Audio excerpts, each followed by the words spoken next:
তো ওয়েট কত? হুম? ওয়েট কত হবে তাও? এটা এটা ওয়েট হবে ওই 200 কিলো, এই না 1 কিলো 300। আর এখানে সব কাতলা না?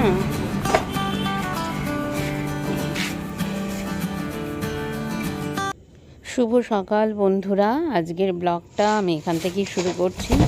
অর্থাৎ এই নিচে চলে এসেছি মাছ নিতে। আর দেখলেই বড় একটা কাতলা মাছ, 1 কেজি 250 গ্রাম ওয়েট হয়েছে। তো সেই মাছটা শেষে নিয়েই নিলাম, নিয়ে চলে এসেছি। এবার মাছগুলোকে ধুয়ে নেব ভালো করে। মাছ কিন্তু ঘরে আছে আমার অলরেডি, এর আগের দিন আর মাছ নিয়েছিলাম সেটা রয়েছে, কিন্তু মাছটা এত তাজা যে সেই জন্য দেখতেই পাচ্ছ যে ধুচ্ছি, জলটা দেখো একদম খুব ভালো মাছ বলে, ফ্রেশ লোকাল মাছ বলেই আরও নিয়ে নিলাম। তো নিয়ে ঘরে চলে এসেছি, এসে আবার একটু ধোয়াধুয়ি করে নিচ্ছি। তো মাছটা যদিও আজকে রান্না করার কথা ছিল না, কিন্তু পরে ভাবলাম ঠিক আছে, মাছটা যখন নিয়েইছি তাহলে অন্তত ভাজা করে দিই ওদেরকে। আজকে আসলে আমার সেদ্ধ ভাত খাওয়ার প্ল্যান আছে। মানে এমনিতে মঙ্গলবার একটু আমি নিরামিষই খাই, যদিও আমি একা খাই। আর ওরা নিরামিষ করলে নিরামিষ খাবে, মাছ দিলে মাছ খাবে, এমনটাই। তো সেই জন্য মাছটাকে ভালো করে ধুয়ে আমি 3 পিস মাছ আলাদা করে নিলাম, নিয়ে ওটা ভেজে নেব। আর বাকি মাছগুলো ভালো করে ধুয়ে আমি ফ্রিজে রেখে দিচ্ছি। তো এইভাবে এই বক্সের মধ্যে আমি রেখে দিই। তো রেখে ফ্রিজে রেখে দিলাম, আগামীকাল বা 2 দিন পরে রান্না হবে।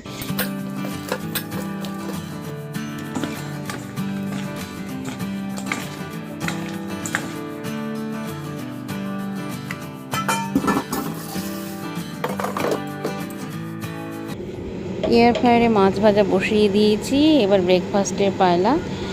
তো এখানে ম্যাগি বসিয়েছি, সেদ্ধ মানে ম্যাগি বসিয়েছি। আসলে এটা বাবুর জন্যে, আজকে এক একজনে এক এক রকম ব্রেকফাস্টের পালা। তো ওদিকে বাবু খাবে ম্যাগি, আর এদিকে কাঁঠাল রয়েছে। আমার উল্টো দিকে ঘরের যে দিদি, তিনি আমাকে দিয়েছেন তাদের বাড়ির মানে গাছের কাঁঠাল। তো যাই হোক, তো কাঁঠালটা দিয়ে মুড়ি বলছে, তাহলে আমি কাঁঠাল দিয়ে মুড়ি খাই। আর আমি কাঁঠালটা আজকে খাবো না, গতকাল দিয়েছিল, গতকাল আমি 4-5 খেয়েছি, 4-5টা কোয়া খেয়েছি। তো আজকে আর খাবো না, আবার রেখে দেবো, আগামীকাল খাবো। আর একে কাঁঠাল দিয়ে মুড়ি দিচ্ছি, তো ওইগুলোকে কাঁঠাল দিয়ে মুড়ি খাবে। আর আমার হলো আম দিয়ে মুড়ি খাবো। ঘরে 2টো আম ছিল, আমগুলো একটু খারাপও হয়ে গেছে। তো যাই হোক, খারাপ হয়েছে মানে কি, বেশি পেকে গেছে, তো ওই আর কি, এমনি খারাপ হয়নি। তো এই আম দিয়ে মুড়ি, এই হচ্ছে আমার টিফিন। আমার 3 জনে 3 রকম ব্রেকফাস্ট। চুলে কালকে তেল দিয়েছি, এত আঠা আঠা হয়ে যায়, আঠা না মানে গরমে না মানে উস্কো উস্কো হয়ে যায়। আবার তেল দিলে কেমন যেন একটু অসুস্থ অসুস্থ লাগে দেখতে। যাই হোক, দিয়েছি। আর আজকে রান্নার চাপ বেশি নেই, আজকে বলছি সব সেদ্ধ ভাত খাবো। 2 দিন 3 দিন ধরেই বলছে সেদ্ধ ভাত খাবো। তো সেদ্ধ ভাত তো এরকম হবে না, সকালবেলা মাছ রাখলাম না, তো মাছগুলো যেহেতু কাতলা মাছ, দেখলেই বেশ ভালো টাটকা তাজা মাছ ছিল। তো ওখান থেকে মাছ ভেজে রেখে দিয়েছি ওদের জন্য। আমি তো আজকে নিরামিষ খাবো। আর এই আলুগুলো কেটে নিয়েছি, এই আলুগুলো সেদ্ধ হবে, আর কিচ্ছু হবে না। তো বিকেলের দিকে আবার একটু বেরোবো হয়তো, তাই ভাবছি যে একবারে সবজি কেটে রেখে দিই। আজকের নয়, কালকের জন্য কেটে রেখে দিই। আর যত এগিয়ে থাকে ততই ভালো। সাধারণত আমি রাত্রিবেলায় বসে কাটি বেশিরভাগ সময়ে, যখন একদমই কোনো কাজে ব্যস্ত থাকি বা কিছু বা অন্য কোথাও চাই, তখন আর হয় না, তখন পরের দিন কাটি, কিন্তু খুব তাড়া পড়ে যায়। এটা সেদ্ধ বসিয়ে দিয়ে, আর ভাতটা গরম গরম সেদ্ধ ভাত তো আর এখন করলে হবে না, গরম গরম পরে করব। ব্যাস, চলো এটা সেদ্ধ বসিয়ে দিই, সবজি কাটতে লেগে শুরু করে দিই। তো প্রথমে কিছু সবজি কেটে নিয়েছিলাম, তারপরে এই শাকগুলো ছিল, মানে শাক রেখেছি, কলমি শাক। তো ভাবলাম কলমি শাকটাও বেছে রেখে দিই। শাক বাছা থাকলে সব থেকে সুবিধা, কারণ যখন রান্না করবো তখন শাক বেছে নিলে রান্না করতে গেলে অনেকটা সময় লেগে যায়। মানে এই জন্য এই কাজগুলো যখন মানে বাড়ির অন্যান্য কাজ একটু কম থাকে না, তখন এই শাক পাতাগুলো আমি বেছে বেছে রেখে দিই। যদি সেদিন নাও করি, তাও আমার বেছে প্লাস্টিকের যে ক্যারি ব্যাগগুলো আছে বা প্লাস্টিকের মধ্যে ভরে রেখে দিই, কিছু হয়ও না, ফ্রিজের ভেতরে রাখি, ঠিকই থাকে। তো সেই জন্য শাকটা বেছে নিলাম। তো তো কিছু ঘরের কাজকর্ম করে মানে রান্নাবান্নার কাজকর্মগুলো, রান্নাবান্না বেশি ছিল না, যাই হোক করে স্নান করে নিলাম। আর এই চুলগুলো আঁচড়াতে গিয়ে মাঝে মাঝে এত কষ্ট হয়। একটা সময় আমার প্রচুর প্রচুর মাথা ভর্তি চুল ছিল, অথচ এখন প্রায় নেই। জানি না কালে কালে আরও 1-2 বছর পরে বোধহয় আর একটুও থাকবে না। যাই হোক, কী আর করা যাবে। তো স্নানের পরে পুজো সেরে এবার খাওয়া দাওয়ার পালা। 2:10 সোয়া 2টোর মতো বাজে। আর আগেই বলেছিলাম আজকে হবে সেদ্ধ ভাত, আর ওদেরকে টেবিলে খেতে দিয়ে দিয়েছি। আর এদিকে সেদ্ধ ভাত নিয়েছি, তার মধ্যে আমি এইভাবে কাঁচা লঙ্কার ডোলে ঘি দিয়ে খেতে ওহ যা সুস্বাদু, যেমনি লোভনীয় তেমনি টেস্ট। আর এদিকে আলু সেদ্ধ একটু আলাদা করে মেখে নিয়েছিলাম। গরম গরম ভাত ঘিয়ে খুবই আগা করে ছোটোবেলা থেকেই খুব ভালোবাসি। 2:45 বাজে, খাওয়া কমপ্লিট হলো। আর আজকে এত ভালো খেয়েছি, ঘরে 2 ধরনের মাছ রয়েছে, আর মাছ রয়েছে, তারপরে সকালে দেখলে তো কাতলা মাছ রাখলাম, সেগুলো রয়েছে। মাছ 2টো ভাজা করে দিয়েছি ওদের, যাই হোক। কিন্তু সেদ্ধ ভাত খেলাম, আলু ভাতে এত ভালো লাগলো। একটু সামান্য ঘি নিয়ে নিয়েছিলাম, ওরাও তাই খেলো, শুধু মাছ ভাজাটা এক্সট্রা। আর একটু ডাল ছিল ওদের, কালকের ডালটা।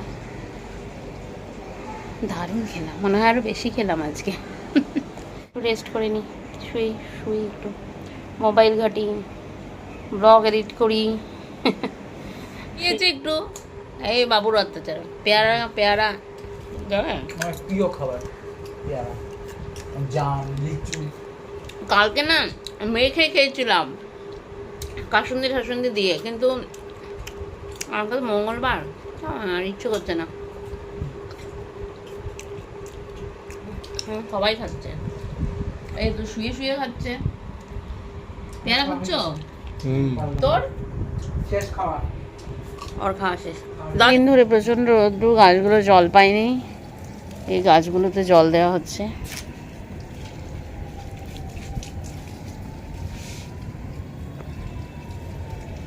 আজ দিনের বেলা তো জল হয়নি না।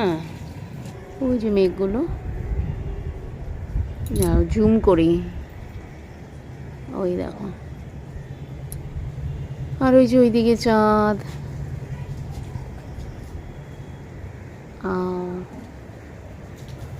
কি ভাল লাগছে এই কোনাটা দেখতে। আরেকজন গাছে জল দিয়ে যাচ্ছে, আওয়াজ হচ্ছে মৃদুমন্দ। তাহলে একটু ঠাকুরের দর্শন হয়ে যাক। সন্ধ্যাবাতি দিয়েছি, হাওয়ার জন্য ঢেকে রেখেছি। মায়ের দর্শন। 11টা বাজে, আমি এলাম রান্নাঘরে। আর এদিকে দুধ জাল দিচ্ছি। এই যে এইটা দিয়ে আজকে ডিনার হবে। আর এই মেশিনটা, জলের মেশিনটা এত আওয়াজ করে, এটা যে কি সমস্যা, ভীষণ বিরক্ত। একটা সাউন্ড নয়েজ দেখছো এখান থেকে হচ্ছে। মেশিনটা যখন চালু হয় তখন এই নয়েজটা থাকে। কতগুলো কাঁঠালের বীজ হয়েছে, দানাগুলো, এগুলো খেতে খুব ভালো লাগে। কাঁঠালগুলো খেয়েছি, এগুলো রেখেছি, এগুলো তো পয়সা মানে দানাগুলো বিক্রি হয়, খুব ভালো লাগে খেতে। 10:30 বাজে, তো এখন আমাদের ডিনার টাইম। তো আজকে আগেই বলেছিলাম আজকে ডিনারে দুধ রুটি, তো দুধ রুটি খেয়ে নিলাম। আর আমি অবশ্য দুধ মুড়ি খেয়েছি। তো খেয়ে এবার গাছে জল দিতে চলে এসেছি, যেমনটা দিই, যে চাল ধোয়া জলটা রেখে দিয়েছিলাম সেটাই এখন দিচ্ছি। তো এই সঙ্গে আজকে ব্লগটা শেষ করতে চলেছি। যদি তোমাদের ভালো লাগে তাহলে অবশ্যই ভিডিওটা লাইক করে দিও, আর চ্যানেলটাকে সাবস্ক্রাইব করে নিও মনে করে।